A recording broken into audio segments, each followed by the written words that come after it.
ശംശയ്ക്ക് സ്തുതിയായിരിക്കട്ടെ. വിശുദ്ധയോഹന്നാൻ സുവിശേഷം 7-ാം അധ്യായം. കൂടാരത്തിരുന്നാൾ.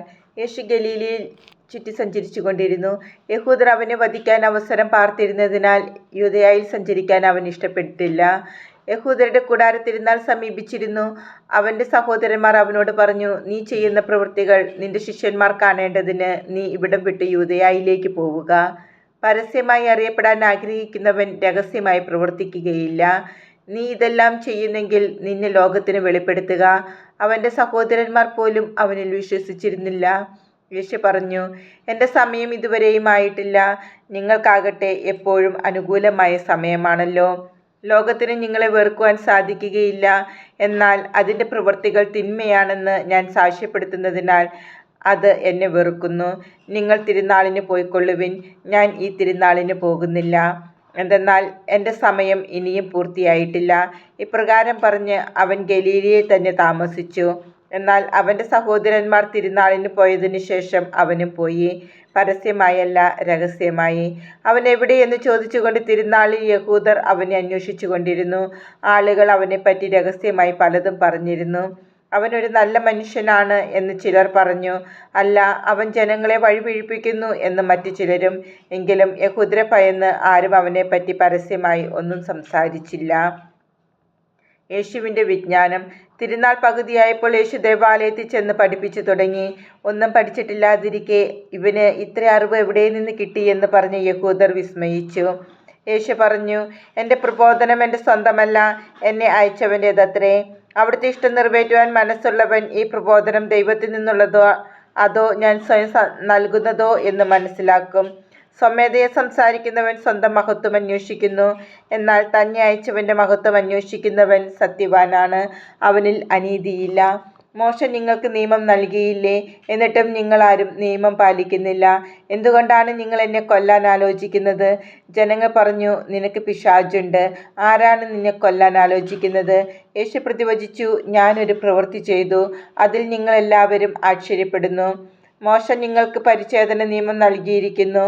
വാസ്തവത്തിൽ അത് മോശയിൽ നിന്നല്ല, പിതാക്കന്മാരിൽ നിന്നാണ്. അതനുസരിച്ച് സാബത്തിൽ ഒരുവന് നിങ്ങൾ പരിച്ഛേദനം നടത്തുന്നു.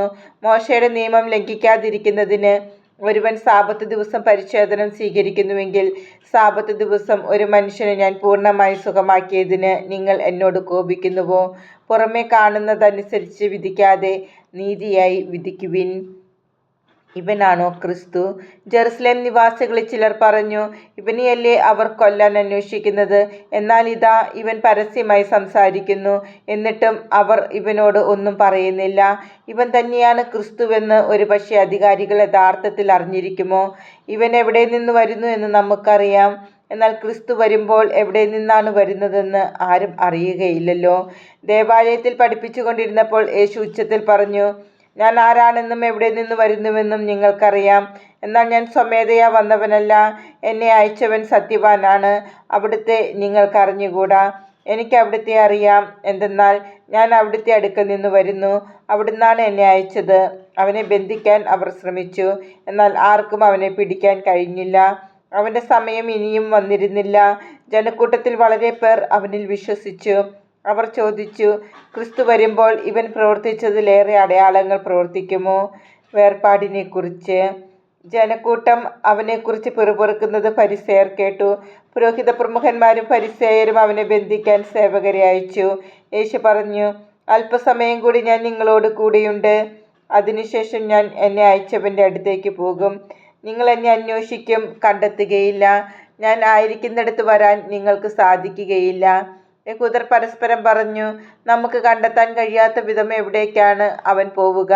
ഗ്രീക്കുകാരുടെ ഇടയിൽ ചിതറിപ്പാർക്കുന്നവരുടെ അടുക്കൽ പോയി ഗ്രീക്കുകാരെ പഠിപ്പിക്കാനായിരിക്കുമോ? നിങ്ങൾ എന്നെ അന്വേഷിക്കും, കണ്ടെത്തുകയില്ല എന്നും ഞാൻ ആയിരിക്കുന്നിടത്ത് വരാൻ നിങ്ങൾക്ക് കഴിയുകയില്ല എന്നും ഇവൻ പറഞ്ഞ വചനം. ഈ വചനം എന്താണ്? ജീവജലത്തിൻ്റെ അരുവികൾ. തിരുനാളിൻ്റെ അവസാനത്തെ മഹാദിനത്തിൽ യേശു എഴുന്നേറ്റ് നിന്ന് ശബ്ദമുയർത്തി പറഞ്ഞു, ആർക്കെങ്കിലും ദാഹിക്കുന്നെങ്കിൽ അവൻ എൻ്റെ അടുക്കൽ വന്ന് കുടിക്കട്ടെ. എന്നിൽ വിശ്വസിക്കുന്നവൻ്റെ ഹൃദയത്തിൽ നിന്ന് വിശുദ്ധ ലിഖിതം പ്രസ്താവിക്കുന്നത് പോലെ ജീവജലത്തിൻ്റെ അരുവികൾ ഒഴുകും. അവൻ ഇത് പറഞ്ഞത് തന്നിൽ വിശ്വസിക്കുന്നവർ സ്വീകരിക്കാനിരിക്കുന്ന ആത്മാവിനെ പറ്റിയാണ്. ഇതുവരെയും ആത്മാവ് നൽകപ്പെട്ടിട്ടില്ലായിരുന്നു. എന്തെന്നാൽ യേശു ഇതുവരെയും മഹത്വീകരിക്കപ്പെട്ടിരുന്നില്ല. അധികാരികളുടെ അവിശ്വാസം. ഈ വാക്കുകൾ കേട്ടപ്പോൾ ഇവൻ യഥാർത്ഥത്തിൽ പ്രവാചകനാണ് എന്ന് ചിലർ പറഞ്ഞു. മറ്റു ചിലർ പറഞ്ഞു ഇവൻ ക്രിസ്തുവാണ്. എന്നാൽ വേറെ ചിലർ ചോദിച്ചു, ക്രിസ്തു ഗലീലയിൽ നിന്നാണോ വരിക? ക്രിസ്തു ദാവീദിന്റെ സന്താന പരമ്പരയിൽ നിന്നാണെന്നും ദാവീദിന്റെ ഗ്രാമമായ ബെത്ലഹേമിൽ നിന്ന് അവൻ വരുമെന്നുമല്ലേ വിശുദ്ധ ലിഖിതം പറയുന്നത്? അങ്ങനെ അവനെക്കുറിച്ച് ജനങ്ങൾക്കിടയിൽ ഭിന്നതയുണ്ടായി. ചിലർ അവനെ ബന്ധിക്കാൻ ആഗ്രഹിച്ചു. എന്നാൽ ആരും അവന്റെ മേൽ കൈവച്ചില്ല. സേവകന്മാർ തിരിച്ചു ചെന്നപ്പോൾ പുരോഹിത പ്രമുഖന്മാരും ഫരിസേയരും അവരോട് ചോദിച്ചു, എന്തുകൊണ്ടാണ് നിങ്ങൾ അവനെ കൊണ്ടുവരാത്തത്? അവർ മറുപടി പറഞ്ഞു, അവനെപ്പോലെ ആരും ഇതുവരെ സംസാരിച്ചിട്ടില്ല. അപ്പോൾ ഫരിസേയർ അവരോട് ചോദിച്ചു, നിങ്ങളും വഞ്ചിതരായോ? അധികാരികളോ ഫരിസേയരിലോ ആരെങ്കിലും അവനിൽ വിശ്വസിച്ചിട്ടുണ്ടോ? നിയമം അറിഞ്ഞുകൂടാത്ത ഈ ജനക്കൂട്ടം ശപിക്കപ്പെട്ടതാണ്. മുമ്പൊരിക്കൽ യേശുവിന്റെ അടുക്കൽ പോയവനും അവരിലൊരുവനുമായ നിക്കോദേമോസ് അപ്പോൾ അവനോട് ചോദിച്ചു, ഒരുവന് പറയാനുള്ളത് ആദ്യം കേൾക്കാതെയും അവൻ എന്താണ് ചെയ്യുന്നതെന്ന് അറിയാതെയും അവനെ വിധിക്കാൻ നമ്മുടെ നിയമം അനുവദിക്കുന്നുണ്ടോ? അവർ മറുപടി പറഞ്ഞു, നീയും ഗലീലയിൽ നിന്നാണോ? പരിശോധിച്ചു നോക്കൂ, ഒരു പ്രവാചകനും ഗലീലയിൽ നിന്ന് വരുന്നില്ല എന്ന് അപ്പോൾ മനസ്സിലാകും. ഓരോരുത്തരും സ്വന്തം വീടുകളിലേക്ക് പോയി.